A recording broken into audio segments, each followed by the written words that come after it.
यो घरमा एउटा क्राइम भएको थियो हिजो रातिको 12 बजे।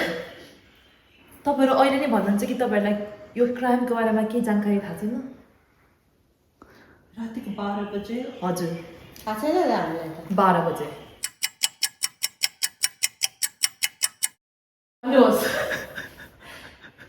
यो क्राइम कसरी भयो र को यो घरमा इन्भल्भ हुनुभएको थियो भनेर?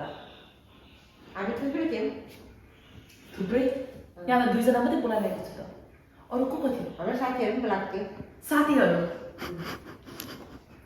साथीहरू के एउटा चाहिँ अनु लिम्बू हुनुहुन्थ्यो।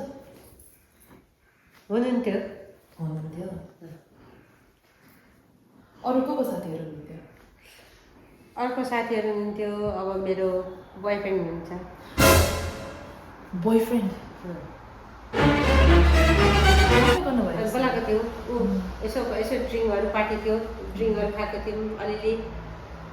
अनि यो कुरा चाहिँ कहाँदेखि के भयो? त्यो कुरा अहिलेलाई छोड्नुहोस्, भन्नुहोस् तपाईँको बोयफ्रेन्डको नाम र ठेगाना अहिले। मैले दिनु मिल्दैन, उसैलाई सोध्नुपर्छ। तपाईँको बोयफ्रेन्डको बारेमा थाहा छैन भन्नुहुन्छ? व्यक्तिगत कुरो हो।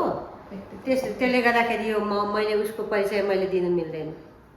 केही भन्नु छ मलाई सोध्नुहोस्। ओके, त्यसो भए अहिलेको लागि तपाईँको बोयफ्रेन्ड यो स्ट्रेन्ज मान्छे जो तपाईँकै मुखले हामीलाई इन्ट्रोड्युस गर्नुभयो, उहाँलाई अहिले छाडिदिउँ र भन्नुहोस् दिदी कि तपाईँ पनि हुनुहुन्थ्यो हिजो यो पार्टीमा? म थिएँ।